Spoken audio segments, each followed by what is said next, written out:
الحمد لله رب العالمين نحمده ونستعينه ونؤمن به ونتوكل عليه ونعوذ بالله من شرور أنفسنا ومن سيئات أعمالنا من يهده الله فلا مضل له ومن يضلل فلا هادي له وأشهد أن لا إله إلا الله وحده لا شريك له وأشهد أن محمدا عبده ورسوله أرسله بالهدى ودين الحق ليظهره على الدين كله ولو كره المشركون يا أيها الناس اتقوا ربكم الذي خلقكم من نفس واحدة وخلق منها زوجها وبث منهما رجالا كثيرا ونساء واتقوا الله الذي تساءلون به والأرحام إن الله كان عليكم رقيبا يا أيها الذين آمنوا اتقوا الله حق تقاته ولا تموتن إلا وأنتم مسلمون يا أيها الذين آمنوا اتقوا الله وقولوا قولا سديدا يصلح لكم أعمالكم ويغفر لكم ذنوبكم ومن يطع الله ورسوله فقد فاز فوزا عظيما ثم أما بعد فإن خير الحديث كتاب الله وخير الهدي هدي محمد صلى الله عليه وسلم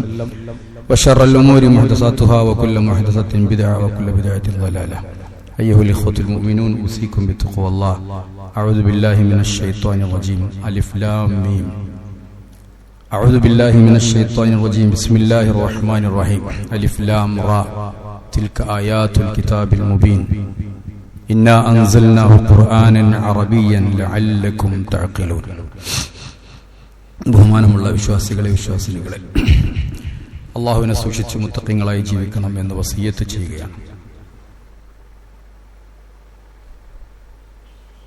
2 ദിവസം മുമ്പ് എന്ന് പറഞ്ഞാൽ ഡിസംബർ 18 ബുധനാഴ്ച ഒരു ദിനം ആഘോഷിക്കപ്പെട്ടു, ആചരിക്കപ്പെട്ടു. ചില രക്ഷിതാക്കളൊക്കെ ശ്രദ്ധിച്ചിട്ടുണ്ടാവും. സ്കൂളുകളിലും കോളേജുകളിലും ഒക്കെ നടന്നു. ലോകത്ത് പല ദിനങ്ങളും ആചരിക്കപ്പെടാറുണ്ട്. കുറച്ചു മുമ്പ് ലോക ഭിന്നശേഷി ദിനം ആചരിച്ചു. അങ്ങനെ ഓരോന്നിനും ഓരോ ദിനങ്ങളുണ്ട്. വൃദ്ധദിനം അങ്ങനെ തുടങ്ങിയിട്ട് വേണ്ടതും വേണ്ടാത്തതിനൊക്കെ ഉണ്ട്. വാലന്റൈൻ ഡേ അങ്ങനെയൊക്കെ പറഞ്ഞ ഒരുപാട് ദിനങ്ങളുണ്ട്. അതില് ഒരു മുസ്ലിമിനെ സംബന്ധിച്ചിടത്തോളം ശ്രദ്ധിക്കേണ്ട ഒരു ദിനമാണ് ഡിസംബർ 18 ലോക അറബി ഭാഷാ ദിനാചരണം. അത് നാമുമായി വളരെ ബന്ധമുള്ള ഒരു ദിനമാണ്. പലയിടത്തും അറബി ഭാഷയുടെ പ്രാധാന്യത്തെപ്പറ്റിയും ശ്രേഷ്ഠതയെപ്പറ്റിയുമൊക്കെ സെമിനാറുകൾ, സിമ്പോസിയങ്ങള്, പ്രബന്ധങ്ങള്, പ്രഭാഷണങ്ങള് ഒക്കെ നടക്കുകയുണ്ടായി. എന്തുകൊണ്ട് ആചരിക്കുന്നു എന്ന് ചോദിച്ചാൽ നമുക്കറിയാം, യുണൈറ്റഡ് നേഷൻസ് UN അംഗീകരിച്ച ഒരു ഭാഷയാണ് അറബി ഭാഷ. 7000-ഓളം ഭാഷകൾ ലോകത്തുണ്ട്. ഔദ്യോഗിക ഭാഷ, ശൈലികൾ വേറെ ഉണ്ട്. രേഖയില്ലാത്ത ഭാഷകളും വേറെയുണ്ട്. അതില് 6 ഭാഷകളാണ് UN അംഗീകരിച്ചത്. ഇംഗ്ലീഷുണ്ട്, ജർമ്മനുണ്ട്, ചൈനീസ് ഉണ്ട്, ഫ്രഞ്ച് ഉണ്ട്, സ്പാനിഷ് ഉണ്ട്. പിന്നെയാണ് 1973 അറബി ഭാഷയെ UN അംഗീകരിക്കുന്നത്. അത് കഴിഞ്ഞ് 2010 UNESCO, United Nations educational, scientific and cultural organisation എന്ന് പറയുന്ന യുനെസ്കോ 2010 മുതൽ UN അംഗീകരിച്ച ഭാഷകളെ ദിനാചരണങ്ങളാക്കി കൊണ്ടുവരാൻ തീരുമാനിച്ചു. അങ്ങനെ ലോകത്ത് ഈ 5 ഭാഷകൾക്കും പ്ലസ് അറബിക് 6 ഭാഷകൾക്ക് ഓരോ ദിനം ആചരിക്കപ്പെടുന്നുണ്ട്.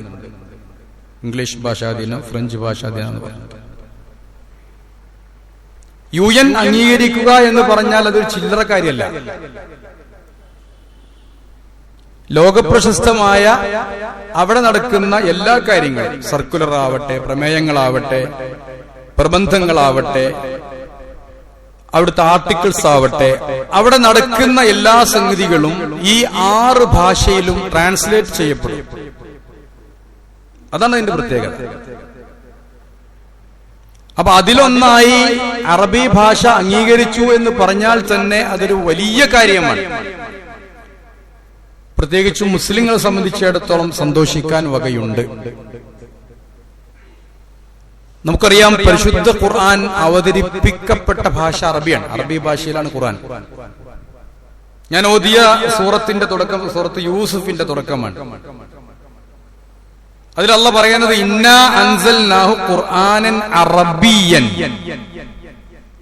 ലഅല്ലക്കും തഅഖിലൂൻ. നിങ്ങൾ ചിന്തിക്കാൻ വേണ്ടിയിട്ട് ഞാൻ ഈ ഖുർആനിനെ അറബിയിലാണ് അവതരിപ്പിച്ചിട്ടുള്ളത്. ഖുർആനിൽ 12-ലധികം സ്ഥലത്ത് അറബി ഭാഷയെ പറ്റി പറഞ്ഞിട്ടുണ്ട്. അറബി ഖുർആൻ, അറബി ഖുർആൻ. ഭാഷ എന്നതിന് ഖുർആൻ പ്രയോഗിച്ച മറ്റൊരു പദം ലിസാൻ എന്നാണ്.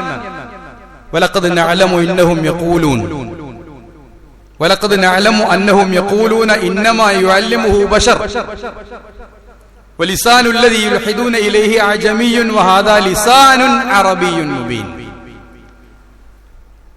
ഇവരാരോപിക്കുന്ന മറ്റാരോ ഖുർആൻ പറഞ്ഞു കൊടുക്കുന്നു എന്ന് ആരോപിക്കപ്പെടുന്നവന്റെ ഭാഷ അജമിയാണ് എന്ന് പറഞ്ഞാൽ അനറബിയാണ്. ഖുർആന്റെ ഭാഷ ഹാദാ ലിസാനുൻ അറബിയ്യുൻ മുബീൻ. ഇത് വ്യക്തമായ അറബി ഭാഷയാണ്. ലിസാൻ എന്ന് പറഞ്ഞാൽ കുട്ടികൾക്ക് അറിയാലോ, നാവ് എന്നർത്ഥം. ലിസാൻ എന്നതിന്റെ മറ്റൊരു പര്യായ വാക്കാണ് ഭാഷ എന്നത്. അപ്പൊ ഇത് വ്യക്തമായ അറബി ഭാഷയാണ്. വഇന്നഹു ലതൻസീലു റബ്ബിൽ ആലമീൻ. റബ്ബ് അവതരിപ്പിച്ചതാണ്. നസല ബിഹി റൂഹുൽ അമീൻ. അത് റൂഹുൽ അമീൻ ജിബ്രീൽ അതുകൊണ്ട് കൊണ്ടുവന്നതാണ്. അലാ ഖൽബിക ലിതകൂന മിനൽ മുൻദിരീൻ. അത് താങ്കളുടെ ഹൃദയത്തിൽ താങ്കൾ മറ്റുള്ളവർക്ക് മുന്നറിയിപ്പ് നൽകാൻ വേണ്ടിയിട്ടാണ്. അത് പറഞ്ഞാൽ മനസ്സിലാകുന്നതാണ് ബിലിസാനിൻ അറബിയ്യിൻ മുബീൻ. വ്യക്തമായ അറബി ഭാഷയിലാണ്. അറബ് എന്ന് പറഞ്ഞാൽ തന്നെ വ്യക്തമായി അറബ് തന്നതാണ്. അറബ് എന്ന് പറഞ്ഞാൽ വ്യക്തമായി സംസാരിക്കുക എന്നതാണ്. വ്യക്തമായി പറയുന്നത്, കൃത്യമായി പറയുന്നത് പോലെ മറ്റവന് വ്യക്തമാകുന്ന ഏറ്റവും അതിസുന്ദരമായ ഒരു ഭാഷ, അതാണ് അറബി ഭാഷ എന്ന് പറയുന്നത്. ലോകത്ത് 422 മില്യൺ ആളുകള് സംസാരിക്കുന്ന ഭാഷയാണ് അറബി ഭാഷ. 422 അറബി. ഞാൻ കുറച്ചു മുമ്പ് നോക്കിയതാണ്. ഇപ്പൊ പിന്നെയും കൂടിയിട്ടുണ്ടാവും. ഓരോ ദിവസവും അത് അപ്ഡേറ്റ് ചെയ്തുകൊണ്ടിരിക്കുക. 128 കോടി ആളുകളുള്ള മതഭാഷയാണ്. 29ഓളം ഒക്കെ കൂടുതൽ പറയേണ്ടതില്ല, നിങ്ങൾ ഗൂഗിളൊക്കെ പരിശോധിച്ചാൽ കിട്ടും. 29ഓളം രാഷ്ട്രങ്ങളുടെ ലുഗത്തുൽ റസ്മിയ എന്ന് പറഞ്ഞാൽ ഒഫീഷ്യൽ ലാംഗ്വേജ് ആണ്, ഔദ്യോഗിക ഭാഷയാണ് അറബി. അത്ര വലിയ വികാസം സൃഷ്ടിച്ച ഒരു ഭാഷയാണ് അറബി എന്ന് പറഞ്ഞാൽ.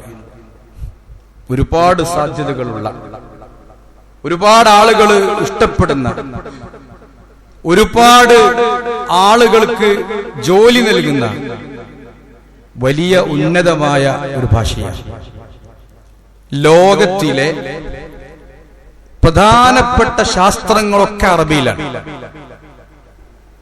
നിങ്ങൾ കേട്ടിട്ടുണ്ടാവും, അറബി ഒരു ചോയോടുകൂടെ അതൊക്കെ പറയാം. അരിത്തമെറ്റിക്സ്, മാത്തമെറ്റിക്സ്, കീമിയ, കെമിസ്ട്രി, ഫിസിയ, ഫിസിക്സ്, ഫൽസഫ, ഫിലോസഫി, ഇതൊക്കെ എല്ലാം പിന്നെ ഈ സാങ്കേതിക അല്ലെങ്കിൽ ഈ പിന്നെ വിജ്ഞാന രംഗത്തുള്ള ശാസ്ത്രങ്ങളൊക്കെ അത് കണ്ടുപിടിച്ചത് പ്രാചീന അറബികളാണ്.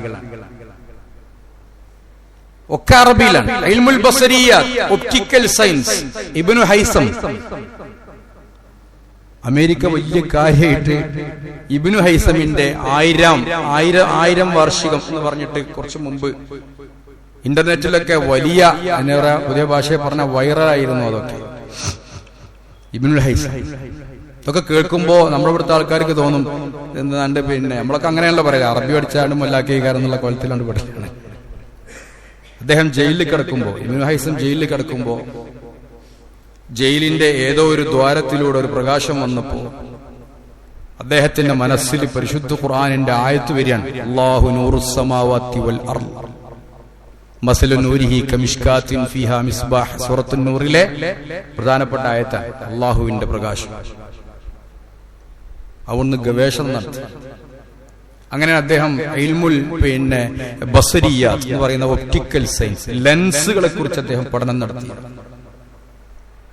ഇബ്ൻ ഹാസൻ എന്നും ഇബ്നുൽ ഹൈസം എന്നൊക്കെ അദ്ദേഹം അറിയപ്പെടും. അദ്ദേഹത്തിന്റെ കണ്ടുപിടുത്തത്തിന്റെ മഹത്വം കൊണ്ട് നോക്കുങ്ങൾ, ഖുർആനാണ് അറബി ഭാഷയാണ്. അദ്ദേഹത്തിന്റെ മഹത്വം കൊണ്ടാണ് 1000 വർഷം കഴിയുമ്പോൾ അദ്ദേഹത്തെ കുറിച്ചിട്ട് വലിയ ആദരവും കാര്യമൊക്കെ നടത്തിയത്. അത് അറബി ഭാഷയുടെ പ്രത്യേകത. സെമിറ്റിക് കുടുംബത്തിലെ ഭാഷാ കുടുംബത്തിലാണ് അറബി ഭാഷ എണ്ണപ്പെടുന്നത്. സെമിറ്റിക് എന്ന് പറഞ്ഞാല് സാം ബിൻ നൂഹ്. പറയുകയാണെങ്കിൽ കുറെ പറയാണ്ട്, ചുരുക്കത്തിൽ നമ്മൾ ആ ദിനത്തിനോടുള്ള ഒരു മര്യാദ നൽകി ചില കാര്യങ്ങൾ പറഞ്ഞു തരാണ്. സാം ബിൻ നൂഹ്, നൂഹ് നബി അലൈഹി ഇസ്ലാമിന്റെ മകൻ സാം, അദ്ദേഹം ഉപയോഗിച്ചിരുന്ന ഭാഷയാണ് സെമിറ്റിക്. 2 ഭാഷാ കുടുംബമാണ്, അറാമിക്, സെമിറ്റിക്. അറാമിക് ഞാൻ കഴിഞ്ഞ ഖുത്ബയിൽ സൂചിപ്പിച്ചു, നമ്മുടെ റോഡ് ടു മക്ക എഴുതിയ ആളെ സംബന്ധിച്ച് പറഞ്ഞപ്പോ. ഈ സെമിറ്റിക് ഭാഷയിലാണ് സംസ്കൃതം വരുന്നത്. സെമിറ്റിക് ഭാഷയില് ജീവനുള്ള ഒരു ഭാഷ എന്ന് പറഞ്ഞ് ഇന്ന് നിലനിൽക്കുന്നത് അറബി മാത്രമേ ഉള്ളൂ. വളരെയധികം ഭംഗിയുള്ള ഭാഷയാണ് സംസ്കൃതം ഭാഷ. നല്ല ഭംഗിയുള്ള ഭാഷ. അതൊരു വേദ ഭാഷയാണ്. ഇന്ത്യയിലെ വേദ ഗ്രന്ഥങ്ങളൊക്കെ എഴുതപ്പെട്ട സംസ്കൃതത്തിലാണ്. സർക്കാർ വളരെയധികം പ്രോത്സാഹനം നൽകുന്നുണ്ട്. ഇന്ത്യൻ സർക്കാർ സംസ്കൃതം പഠിക്കാം. പക്ഷെ ജനകീയമാകുന്നില്ല.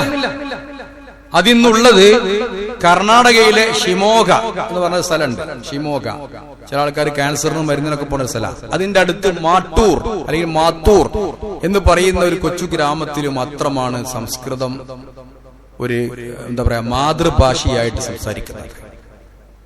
വേറെ ഇല്ല. ആകാശവാണിയിലൊക്കെ പണ്ടുണ്ടായിരുന്നു, ഇപ്പോഴും ഉണ്ടെന്നാ തോന്നുന്നു ആകാശവാണി. ഇപ്പൊ അങ്ങനെ ആരും ഉപയോഗിക്കുന്നില്ലല്ലോ.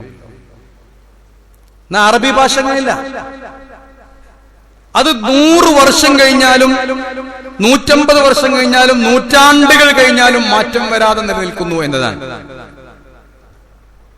പണ്ട് കാലത്ത് 6-ാം നൂറ്റാണ്ടില് ഇമ്രുൽ ഖൈസിനെ പോലെയുള്ള ജാഹിലിയ കവികൾ എഴുതിയിട്ടുള്ള മുഅല്ലഖാത്ത് എന്ന് അതിന് പറയാം. അത്തരം പ്രസിദ്ധമായ ജാഹിലിയ കാലഘട്ടത്തിലെ ശുദ്ധമായ അറബി ഭാഷയിൽ എഴുതിയ അതേ വരികൾ ആ ജാഹിലി കവി എന്തുദ്ദേശിച്ചോ അതേപോലെ ഇന്നും ഇവിടുത്തെ അറബിക് കോളേജിലെ കുട്ടികൾ അതുപോലെ പഠിച്ചു വരുന്നു. നമ്മളൊക്കെ പഠിച്ചു തന്ന പഴയ പുസ്തകങ്ങളൊക്കെ ഒന്ന് എടുത്ത് വായിച്ചു നോക്കി. പണ്ടത്തെ മലയാളം സെക്കൻഡ് ഇന്ദുലേഖ, ഓ ചന്തുമേനോ എഴുതിയിട്ടുള്ള ഇന്ദുലേഖ എപ്പോഴത്തൊന്ന് വായിച്ചു നോക്കണേ. ആ ഭാഷ നമുക്ക് മനസ്സിലാവില്ല. ഇപ്പോഴത്തെ കുട്ടികൾക്ക് കൊടുത്താൽ മനസ്സിലാവില്ല. വളരെ കുറച്ച് വർഷങ്ങളായിട്ടുള്ളൂ. അത് ഇംഗ്ലീഷിലും സ്ഥിതി തന്നെയാണ്. ഷേക്സ്പിയർ എഴുതിയ ആ ഭാഷകളൊക്കെ ഇന്നിപ്പോ നമ്മൾ വായിച്ചാൽ നമുക്ക് മനസ്സിലാവില്ല. ഇനി അതിന് ഉദാഹരണമാണ് ചില പത്രങ്ങളിലൊക്കെ ആ എഡിറ്റോറിയൽ കോളത്തിന്റെ താഴെ ഒരു ആർട്ടിക്കിൾ കൊടുക്കും. ഏതൊരു പത്രത്തിൽ, മനോരമയാണെന്ന് തോന്നുന്നുണ്ട്, എപ്പോഴും ഇങ്ങനെ കാണാം 100 വർഷം മുമ്പ്. ആ ലാംഗ്വേജ് ഒന്ന് വായിച്ചു നോക്കണേ, നമുക്ക് മനസ്സിലാവില്ല. അറബി ഇമ്രുൽ ഖൈസ് അന്ന് പാടിയിട്ടുണ്ട്. കുതിരനെ പറ്റി വർണ്ണിച്ച് മിക്കറിൻ മിഫറിൻ മുദ്ബിരിൻ മുഖ്ബിലിൻ മഅ കജൽമൂദി സുഖറിൻ ഹത്ത ഹുസൈലു മിൻ അലി. പറയാനും തന്നെ വലിയ പ്രയാസമാണ്. തന്റെ കുതിര യുദ്ധത്തിന് വേണ്ടി ഓടുമ്പോ മലമുകളിൽ നിന്ന് മറിച്ചിട്ട ഒരു ഉരുളങ്കല്ല് പോലെ അങ്ങോട്ടും ഇങ്ങോട്ടും മേപ്പോട്ടും കീപ്പോട്ടും ചാടിയിട്ട് താഴേക്ക് വരും എന്നാണ്. അത്ര കട്ടിയുള്ള ഭാഷ പഴയ കാലത്ത് ഉപയോഗിച്ചതും ഇന്നും സിമ്പിളായിട്ട് നമുക്ക് മനസ്സിലാക്കാൻ പറ്റും. അക്കാലത്ത് ഉപയോഗിച്ചിട്ടുള്ള ലൈല ഫമാ ലൈല വലം മറമിസ്ലഹ ബൈന സമാ വൽ അർളി ദാതു ഇഖാസി.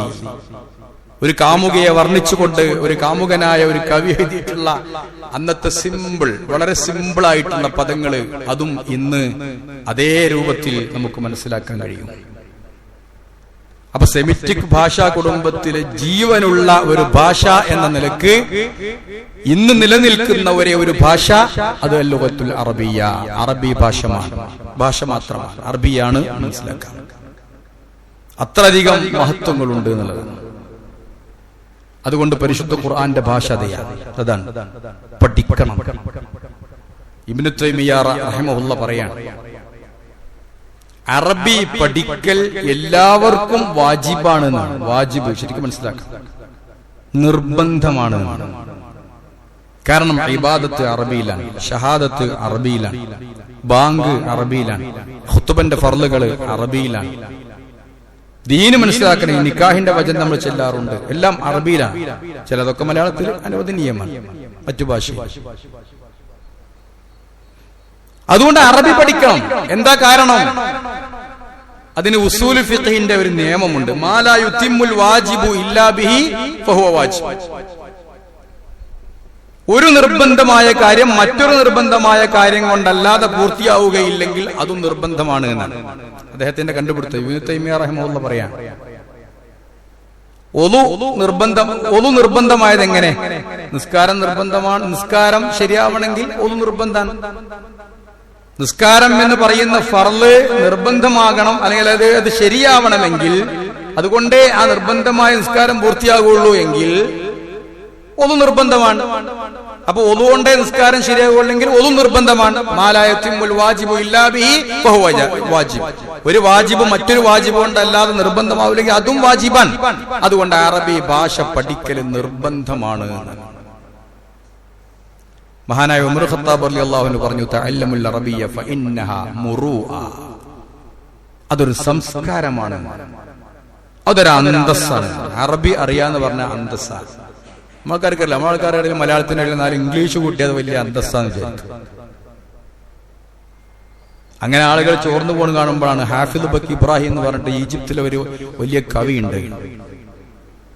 അദ്ദേഹം പറയാ, റജഅതു ലിനഫ്സി ഫത്തഹംതു ഹയാത ഹസാത്തി.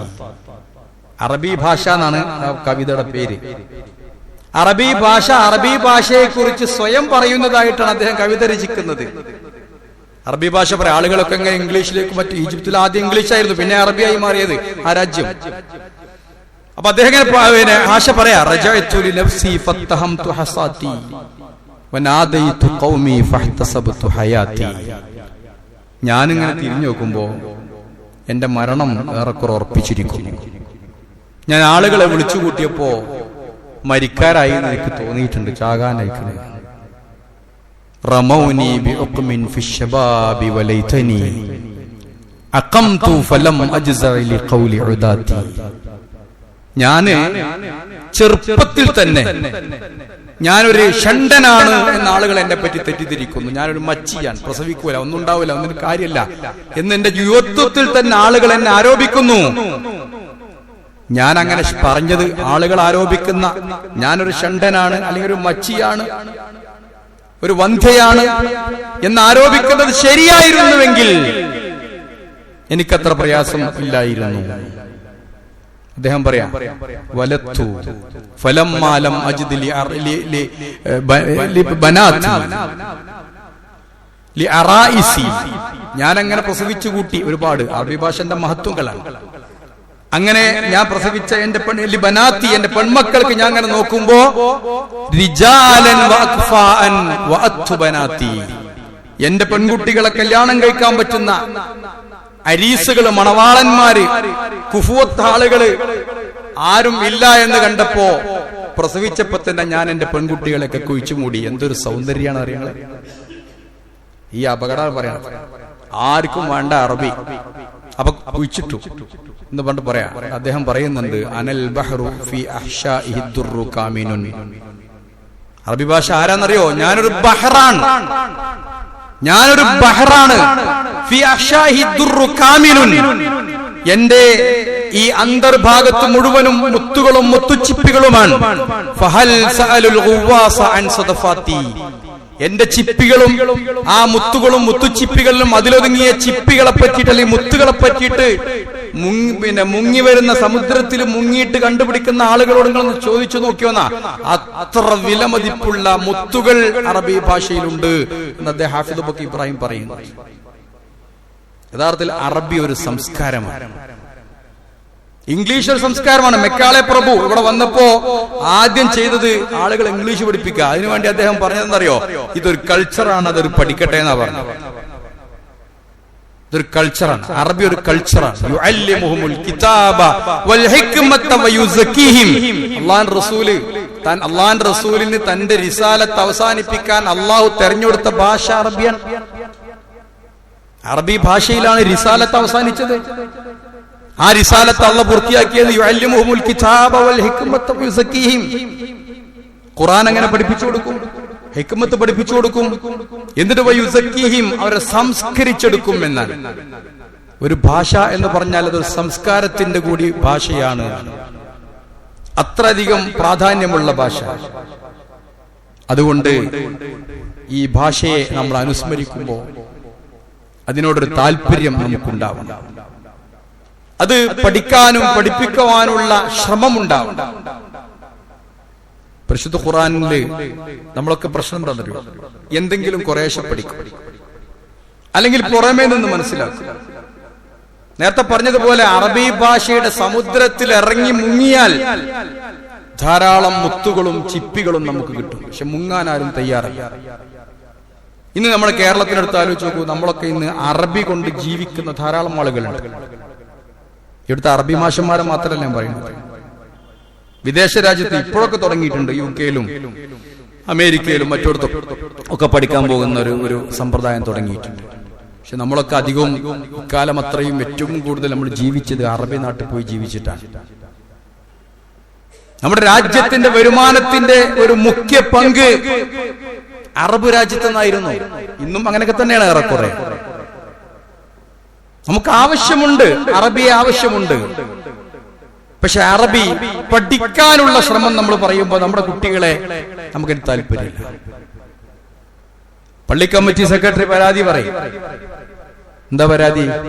ഖുതുബക്ക് ആളെ കിട്ടാനില്ല, ഇമാമിനാളെ. നിങ്ങളെ കുട്ടികളൊക്കെ എന്താ പറയുന്നത്? എന്റെ കുട്ടി ഒരുത്ത UK-ല്, ഒരുത്തം മറ്റൊരുത്ത്, ഒരുത്തപ്പുറത്ത്.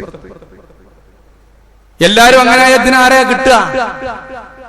പണ്ട് കാലത്തുള്ള മനോഭാവം തന്നെയാണ് ഇന്നും അങ്ങനെ തന്നെ. ഇന്നും അറബി ഭാഷയോട് പണ്ട് കാലത്തുള്ള അതേ മനോഭാവമാണ്. പണ്ടെങ്ങനെയായിരുന്നു? മൂത്തോൻ എവിടെ? മൂത്തോൻ എഞ്ചിനീയർ, മറ്റോനോ ഓൺ ഡോക്ടർ, പിന്നൊരുത്തനോ ഓനൊരു മന്ദനോ, ഓനാ പള്ളി ദിവസം കൊണ്ടാക്കി. ഞങ്ങൾക്കറിയാം അന്നത്തെ മന്ദന്മാരെ കൊണ്ടാക്കിയോണ്ട് അന്ന് കുറച്ച് മൂല്യന്മാർ ഇവിടെ ഉണ്ടായത്. അന്നത്തെ ആ മന്ദന്മാരില്ലെങ്കിൽ നമ്മുടെയൊക്കെ സ്ഥിതി എന്താ? പ്രഗത്ഭരായ പേര് കേട്ട ഉസ്താദുമാരും മൊയ്ലിയന്മാരും മൗലവിമാരും ഒക്കെ SLCക്ക് 110 കിട്ടാത്തോലാണ്. അന്നെന്താ 110 120 കണക്കുണ്ടായിരുന്നു. അത് കിട്ടാത്തോണ്ടാണ്. അവരറബി പഠിച്ചു. അങ്ങനെ തന്നെ ആയിരുന്നു. കുറച്ച് കഴിഞ്ഞപ്പോ ഒന്ന് കാലഘട്ടം മാറിയപ്പോ പിന്നെ എന്തായി? മറ്റോൻ അവിടെയാണ്, ഇവിടെയാണ്. മറ്റോൻ എവിടെ? ഓൻ അറബി കോളേജിൽ. നമ്മുടെ അറബി കോളേജ് നടത്തുന്ന ആളാണ്. എവിടെയും കിട്ടിയില്ലെങ്കിൽ, എവിടെയും കിട്ടി അന്വേഷിച്ച് ട്യൂഷൻ സെന്ററിലും കൂടിയും കിട്ടിയില്ലെങ്കിൽ പിന്നെ കൊണ്ടുവരുന്നതാണ് അറബി കോളേജ്. അപ്പൊ നോക്കുമ്പോ യൂണിവേഴ്സിറ്റിയുടെ KPID എടുത്തിട്ടുണ്ടാവില്ല, അതുണ്ടാവില്ല, ഇതുണ്ടാവില്ല. അപ്പൊ യൂണിവേഴ്സിറ്റി പിന്നെ സൈറ്റ് തുറന്നു കൊടുക്കും. അങ്ങനെ ഒരു ഇടങ്ങറായി മുക്കി മൂളി പോകാൻ. ശരിക്കും നമ്മള് ഭാഷയുടെ സൗന്ദര്യത്തിലേക്ക് ഇറങ്ങാത്തത് കൊണ്ടാണ്. ഞാൻ എപ്പോഴും പറയാറുണ്ട്, ഖുർആനും അറബി ഭാഷയും പഠിക്കുമ്പോൾ സൗന്ദര്യം ആസ്വദിച്ചുകൊണ്ട് പഠിക്കണം. ഭാഷ എന്ന് പറഞ്ഞാൽ കേവലം ഈ വായന എഴുത്തു മാത്രമല്ല. അതിന്റെ നഹ്വുകളുണ്ട്, ഗ്രാമറുണ്ട്, അതിന്റെ ബലാഗുണ്ട്. ഇതൊരു മതഭാഷ എന്നതൊക്കെ മാത്രം കാണേണ്ടതില്ല. അറബി പഠിക്കുമ്പോ അറബി പഠിക്കാൻ വേണ്ടി ഉപയോഗിക്കുന്ന റഫറൻസുകൾ ഏറ്റവും കൂടുതൽ അമുസ്ലിങ്ങൾ എഴുതിയതാണ്. ഇപ്പൊ അറബിയിലെ ശാസ്ത്രം ഭാഷാലങ്കാര ശാസ്ത്രമുണ്ട്, ബലാഗ എന്ന് പറയും. അറൂദുണ്ട്, പദ്യാലങ്കാര ശാസ്ത്രം. അറൂദിലെ ഏറ്റവും നല്ല ഗ്രന്ഥം രചിച്ചത് ഒരു ജൂതന. മുസ്ലിം പണ്ഡിതന്മാരല്ല. അതുപോലെ തന്നെ അൽ മുഅ്ജമുൽ മുഫഹ്റസ് ലി അൽഫാദിൽ ഹദീസ്. ഇന്റർനെറ്റ് വരുന്നതിന് മുമ്പ് ഇപ്പൊ നമുക്കൊരു ഹദീസ് കിട്ടാൻ നെറ്റിൽ ഗൂഗിളിൽ അടിച്ചു നോക്കിയാൽ മതി. ആരെ ഗൂഗിൾ അടിച്ചാൽ ഇത് കിട്ടുന്ന രൂപത്തിലാക്കിയത് അറബി കോളേജ് പഠിച്ച കുട്ടികളാണ്. ഞാൻ ഇന്ന് വിഷയം നോക്കുമ്പോ ജസ്റ്റ് ഒന്ന് സെർച്ച് ചെയ്തപ്പോ 4 കുട്ടികളുമായിട്ടുള്ള ഇന്റർവ്യൂ കണ്ടു. ഈ 4 ആളും ജോലി ചെയ്യുന്ന എവിടെ അറിയോ? ഒരാള് ഗൂഗിളിലാണ്. ഇന്ത്യയിലെ വിവിധ സംസ്ഥാനത്തില്, ഹൈദരാബാദില്, അതുപോലെ തന്നെ ബാംഗ്ലൂര്, ഡൽഹിയിലൊക്കെ ജോലി ചെയ്യാൻ. ഒരാൾ ഗൂഗിളിലാണ് ജോലി ചെയ്യണത്, ഒരാൾ യൂട്യൂബിലാണ്, ഒരാൾ ആമസോണിലാണ്. അറബി പഠിച്ചവരൊക്കെ പിന്നെ 5000 റുപ്യ ശമ്പളത്തിന് പള്ളിക്ക് മൊയ്ലിയരായി നിൽക്കണം എവിടെയില്ല. അത് നമ്മളുണ്ടാക്കിയ കാഴ്ചപ്പാട്. നമുക്കത് വേണ്ട. നമുക്ക് മൊയ്ലിയന്മാരെ കിട്ടണം. മൊയ്ലിയന്മാരൊക്കെ ആവശ്യം, ഖുതുബ ആവശ്യം, നിസ്കാരം ആവശ്യം, ഇമാമും ആവശ്യം. കായ് കൊടുക്കാൻ മാത്രം തയ്യാറില്ല. അങ്ങനെയല്ല.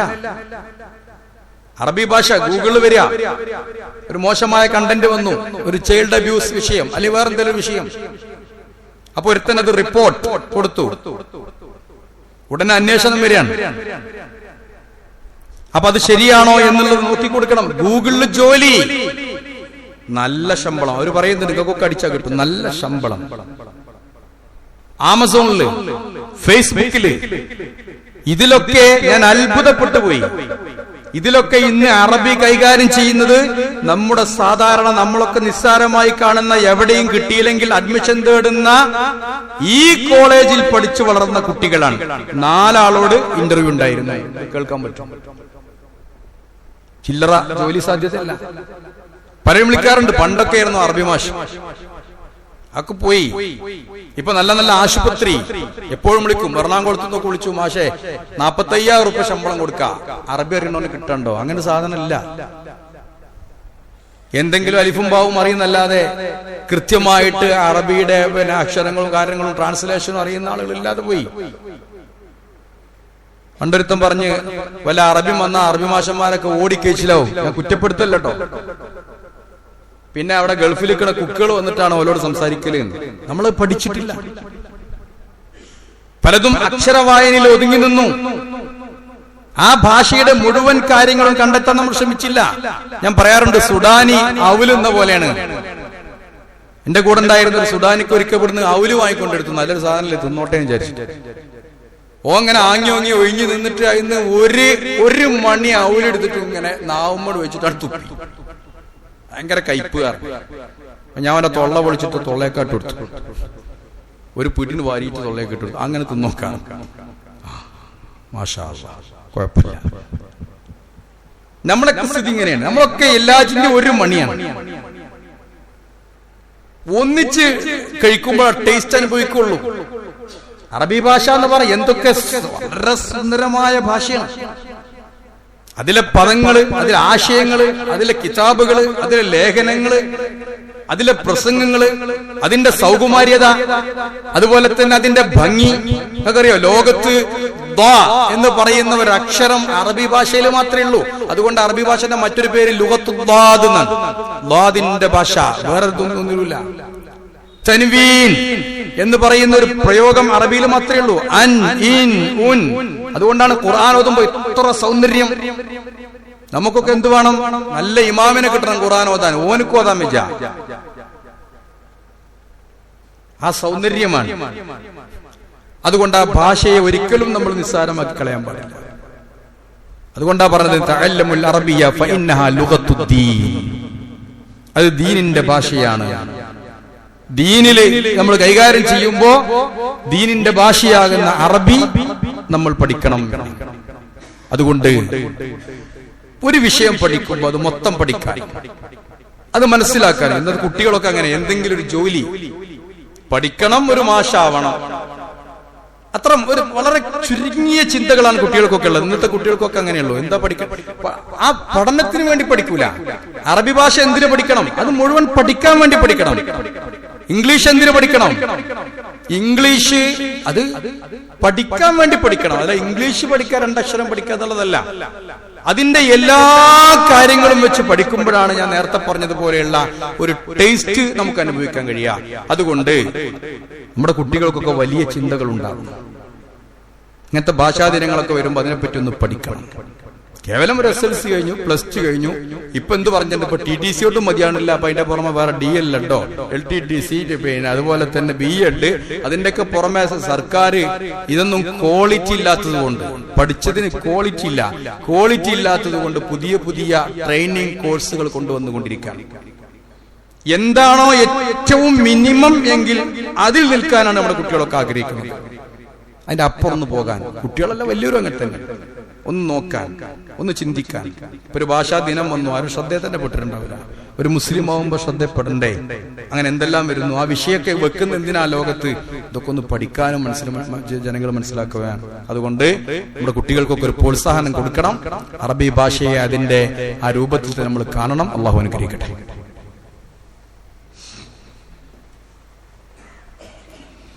അൽഹംദുലില്ലാഹി റബ്ബിൽ ആലമീൻ വൽ ആഖിബത്തു ലിൽ മുത്തഖീൻ വലാ ഉദ്വാന ഇല്ലാ അലൽ ളാലിമീൻ ഉസല്ലി വഉസല്ലിമു അലാ ഖാതിമിൽ അംബിയാഇ വൽ മുർസലീൻ നബിയിന മുഹമ്മദിൻ വആലിഹി വസഹ്ബിഹി അജ്മഈൻ അമ്മാ ബഅദു ഇത്തഖുല്ലാഹ ഇബാദല്ലാഹ്. ബഹുമാന്യരെ, നമ്മുടെ കേരളം അറബി ഭാഷ പഠിക്കുന്ന വിഷയത്തിലും പഠിപ്പിക്കുന്ന വിഷയത്തിലും ഒരുപാട് മുന്നിലാണ്. ഞാൻ പറയാറുണ്ട്, അറബി രാജ്യങ്ങൾ കഴിഞ്ഞാൽ പിന്നെ ഏറ്റവും കൂടുതൽ അറബി അതുകൊണ്ടുള്ള വ്യവഹാരങ്ങൾ നടക്കുന്നത് കേരളത്തിലാണ്. അത് പഴയകാലത്തെ ചില പണ്ഡിതന്മാരുടെയൊക്കെ കാഴ്ചപ്പാടുകളാണ്. ഞാൻ വായിച്ചതിൽ ഏറ്റവും നല്ല വായന ഒരു പണ്ഡിതൻ പറഞ്ഞതാണ്, അറബിയിൽ എന്നെ ചീത്ത പറയണതാണ് മറ്റുള്ള ഭാഷകളിൽ എന്നെ പ്രശംസിക്കുന്നതിനേക്കാൾ നല്ലത് എന്നാണ്. നോക്കി ആ ഭാഷയോടുള്ള ഒരു താല്പര്യം. മറ്റുള്ള ഭാഷയിൽ എന്നെ പ്രശംസിക്കുന്നതിനേക്കാൾ എനിക്കിഷ്ടം അറബി ഭാഷയിൽ എന്നെ ചീത്ത പറയുന്നതാണ്, അല്ലെങ്കിൽ എന്നെ വിമർശിക്കുന്നതാണ്. അപ്പൊ ആ ഒരു താല്പര്യത്തോടു കൂടെ നമ്മുടെ കേരളത്തിൽ എത്രയോ കാലം മുമ്പ് തന്നെ അറബി ഭാഷ പറഞ്ഞിട്ടുണ്ടായിരുന്നു. കേരളം കഴിഞ്ഞാൽ പിന്നെ മലേഷ്യ, ഇന്തോനേഷ്യ, അതുപോലെ സിംഗപ്പൂര്, തായ്ലൻഡ്, ഇവിടെയാണ് പിന്നെ അറബി പഠനങ്ങൾ ഏറ്റവും കൂടുതൽ നടന്നുകൊണ്ടിരിക്കുന്നത്. നമ്മുടെ അറബി മലയാളം ഇവിടുത്തെ കേരളത്തിന്റെ അറബി പഠനവുമായി ബന്ധത്തിലുള്ള ഒരു കാര്യമായിരുന്നു ഈ അറബി മലയാളം എന്ന് പറയുന്നത്. പണ്ടൊക്കെ ഇംഗ്ലീഷ് നരകത്തിലെ ഭാഷയാണ്, ആര്യൻ എഴുത്ത് ഹറാമാണ് എന്നൊക്കെ പറഞ്ഞ് പല ആളുകളും പഠിപ്പിച്ചത്. അതിൽ നെഗറ്റീവ് ഉണ്ട് എങ്കിലും, നെഗറ്റീവായിട്ട് നമ്മൾ സാധാരണ പറയാറുള്ളത്, ഒരു നെഗറ്റീവ് ഉണ്ട്, ഓക്കെ, നെഗറ്റീവ് തന്നെയാണ്. അതുകൊണ്ട് നമ്മൾ ഒരുപാട് പുറകോട്ട് പോയിട്ടുണ്ട് പല വിഷയം. അതോടൊപ്പം തന്നെ അവർ ഈ അറബി മലയാളം കണ്ടുപിടിച്ച് അത് അറബിനോടുള്ളൊരു സ്നേഹമായിരുന്നു എന്ന് മനസ്സിലാക്കണം. മലേഷ്യയില് മലായി ഭാഷയാണ്. എല്ലാ ഓഫീസുകളും ഓഫീസിന്റെ മുന്നിലൊക്കെ നമുക്ക് കാണാൻ സാധിക്കും, മലായി ഭാഷയിൽ ഒരു സംഗതി എഴുതി വെച്ചിട്ടുണ്ടെങ്കിൽ തൊട്ടുപ്പുറത്ത് അറബി മലയാളം പോലെ തന്നെ ഒരു അറബി മലായി ഭാഷ ഉണ്ടാവും. അത് ഔദ്യോഗിക ഭാഷയാണ് അവരുടെ. ഇപ്പൊ നമ്മളിവിടെ സെൻട്രൽ മസ്ജിദ് വളാഞ്ചേരി എന്ന് എഴുതി കൊടുത്ത് അറബി മലയാളത്തിൽ സെൻട്രൽ മസ്ജിദ് വളാഞ്ചേരി എഴുതിയ ആരും മോശം അറബി മലയാളം എന്നല്ലേ പറയാ. അങ്ങനെയല്ല, അവരവിടെ മസ്ജിദുൽ ജാമിഅ എന്ന് അറബിയിൽ എഴുതി വെച്ചിട്ടുണ്ടെങ്കിൽ, അല്ലെങ്കിൽ വേറെ ഒരു നിയമം എഴുതി വെച്ചിട്ടുണ്ടെങ്കിൽ അത് ചരിത്രത്തിലെ കാര്യങ്ങൾ പോലും എഴുതി വെച്ചിട്ടുണ്ട്. ചരിത്ര സ്മാരകങ്ങളിൽ പോലും അവര് അറബി മലായി എഴുതി വെച്ചിട്ടുണ്ട്. മലായി ഭാഷ വേറെ എഴുതി വെച്ചിട്ടുണ്ട്, അറബി മലായി വേറെ എഴുതി വെച്ചിട്ടുണ്ട്. അപ്പൊ ആ ഭാഷാ പഠനത്തിൽ താല്പര്യ. കേരളത്തിലെ പ്രാചീന കാലം മുതൽക്ക് തന്നെ അറബികൾ വന്നിരുന്നു എന്ന് കാണാൻ സാധിക്കും. ഇമ്രുൽ ഖൈസ് പറയണ്ടേ, ഇമ്രുൽ ഖൈസ് ഞാൻ പറഞ്ഞ 6-ാം നൂറ്റാണ്ടിൽ ജീവിച്ച ഇമ്രുൽ ഖൈസിന്റെ, അങ്ങനെ ആളുണ്ടോ ഇല്ലെന്ന് ചർച്ച വേറുണ്ട്, എന്തായാലും ജാഹിലിയ കവിയാണ്, മുഅല്ലഖയാണ്. അദ്ദേഹത്തിന്റെ കവിതയിൽ അദ്ദേഹത്തിന്റെ കാമുകിയെ വർണ്ണിച്ചിടത്ത് അവരങ്ങനെയാണ് അവരുടെ കവിത തുടങ്ങുക. അത് എല്ലാം അങ്ങനെ തന്നെ. ബുർദി അങ്ങനെ തുടങ്ങുക, ഇൻഷാ അല്ലാഹ് പിന്നെ നമുക്ക് പഠിക്കാം. ബുർദി അങ്ങനെ തുടങ്ങുക, ബാനത്ത് സുആദ് അങ്ങനെ തുടങ്ങുക, ഒക്കെ അങ്ങനെ തുടങ്ങുക. ഒരു കവി ഒരു കാമുകിയെ വർണ്ണിച്ചുകൊണ്ടാണ്. ആ കാമുകിയെ വർണ്ണിച്ചപ്പോ അദ്ദേഹം പറയുന്നുണ്ട്, തറാ ബഅറൽ ആറാമി ഫീ അറസാതിഹാ വഖിആനിഹാ കഅന്നഹു ഹബ്ബു ഫുൽഫുലി. എന്റെ കാമുകി ഒഴിഞ്ഞുപോയ വീട് നോക്കുമ്പോ അവിടെ മാൻപേടകളുടെ കാഷ്ടം കിടക്കുന്നത് കണ്ടു എന്നാണ്. ആ മാൻപേടയുടെ കാഷ്ടത്തെ ഇമ്രുൽ ഖൈസ് ഉപമിച്ചത് കഅന്നഹു ഹബ്ബു ഫുൽഫുലി, അത് കുരുമുളക് പോലെ ഉണ്ട്, ഉണങ്ങിയ കുരുമുളക് പോലെ ഉണ്ട്. കുരുമുളക് കേരളത്തിന്റെ വ്യവസായത്തിൽപ്പെട്ടതാണ്, കേരളത്തിൽപ്പെട്ട പ്രാചീന കാലത്ത് ബന്ധമുണ്ട്. അതുകൊണ്ടാണ് പണ്ട് കുരുമുളക് അതിന്റെ തോക്കാന്ന് നമ്മൾ പറയല്ലേ, കുരുമുളക് എടുത്തു കഴിഞ്ഞാൽ അതിന്റെ സാധനം ഉണ്ടാവും, ആ തണ്ട് കൊണ്ടുപോയിട്ട് വഴിയിലൂടെ അങ്ങനെ വെതറും. ഇപ്പോഴും ചില പൊട്ടന്മാരെ ചെയ്യലുണ്ട്. ഇപ്പോഴുണ്ട്. ഇന്റർനെറ്റും ഗ്രൂപ്പൊക്കെ ഉണ്ടായാലും ചില ആളുകൾ അങ്ങനെ ചെയ്യും, മനുഷ്യന്മാരെ ബുദ്ധിമുട്ടിക്കാൻ വേണ്ടിയിട്ട്. അന്നത് ഇട്ടിരുന്നു. എന്തിനറിയോ? അറബികൾ വരുമ്പോ ഇത് കണ്ടിട്ട് കുരുമുളകുള്ള വീട്ടിലേക്ക് വരാൻ വേണ്ടിയിട്ട്. പുളിങ്ങ, തമ്രുൽ ഹിന്ദ് എന്ന അറബികൾ പേരിട്ടത് പുളികക്ക്. തമ്രിന്ത് ഇംഗ്ലീഷ് അങ്ങനെ പറയാം. തമ്രുൽ ഹിന്ദ് ഇന്ത്യയിലെ ഈത്തപ്പഴാണ്. ഏറ്റവും പ്രധാന ഫലസ്തീൻ, സിറിയ ഭാഗങ്ങളിലൊക്കെ തമ്രുൽ ഹിന്ദ് പുളിങ്ങന്റെ ജ്യൂസാണ് ഏറ്റവും പ്രധാനപ്പെട്ടത്. പുളിങ്ങയുടെ ജ്യൂസ് അതിങ്ങനെ ഒരു ടിന്നിലാക്കിയിട്ട് റോട്ടിൽ കൂടെ നടന്നിട്ട് കൊടുക്കും. പുളിങ്ങന്റെ ജ്യൂസ് അവർക്ക് സിറിയയിലൊക്കെ അവർ ഏറ്റവും ഇഷ്ടപ്പെടുന്നൊക്കെ ആകെ അടിച്ച് തകർക്കുകയാണ്. രാജ്യങ്ങളും സംസ്കാരങ്ങളൊക്കെ തകർക്കപ്പെടുകയാണ്. അപ്പൊ നിങ്ങൾ ആലോചിച്ച് നോക്കി. അപ്പൊ അറബികൾ, പ്രാചീന അറബി ലോകവുമായി, അറബികൾ പോലും കേരളവുമായി ബന്ധമുണ്ട്. അത് തന്നെ ഇന്ന് കേരളത്തിൽ കാണുന്നത്. നമ്മുടെ ഭാഷയിൽ പറയല്ലേ, കോടതി എടുത്തു നോക്കിയാൽ കോടതിയിൽ ഫുൾ അറബിയാണ്. അദാലത്ത്, മുൻസിഫ്, വക്കീല്, മഹ്ലറ്, പിന്നെ വിടവാങ്ങല്, വിട റദ്ദ് ചെയ്തു, പിന്നെ മൗത്ത്, ഹലാക്ക്, ഇതൊക്കെ നമ്മൾ സാധാരണ മലയാളത്തിൽ പ്രയോഗിച്ചുകൊണ്ടിരിക്കുക. ഇന്നും മലയാളത്തില് കാര്യങ്ങൾ അങ്ങനെ കൂടിക്കൊണ്ടിരിക്കുക. ഇപ്പൊ അൽഫാം, കുറെ പ്രവാസികൾ ഓർഡർ തുടങ്ങിയപ്പോ അൽഫാം നമ്മൾ കേരളത്തിൽ തന്നെയാണോ തോന്നിപ്പോ. അൽഫാം, ഷവായ, മന്തി, അൽഫഹം, കരിക്കട്ട, അൽ മഷ്ബിയു അൽ ഫഹം എന്ന സാധനത്തിന്റെ പേര്. ഈ പോയച്ച് തിന്ന സാധനം ഷവായി, പൊള്ളിച്ചത്. യശ്വില്ലുജു കേട്ടിട്ടുണ്ടാവും. ഷവായി, തീ കൊണ്ട് പൊള്ളിച്ചത്.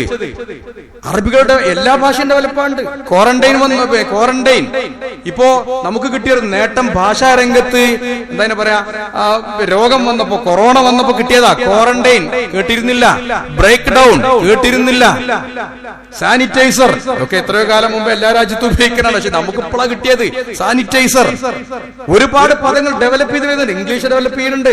അതോടൊപ്പം തന്നെ അൽഫാം വാങ്ങി തിന്നുമ്പോഴും അതിന്റെ അസില് നമ്മളൊന്ന് നോക്കണം, നല്ലതാ. അൽഫഹം, ഇങ്ങനെ കുറെ ഡെവലപ്മെന്റ് വന്നുകൊണ്ടിരിക്കുകയാണ്. അതുകൊണ്ട് ഒരു ജീവൽ ഭാഷയായി ഇതിനെ നമ്മൾ കരുതുക.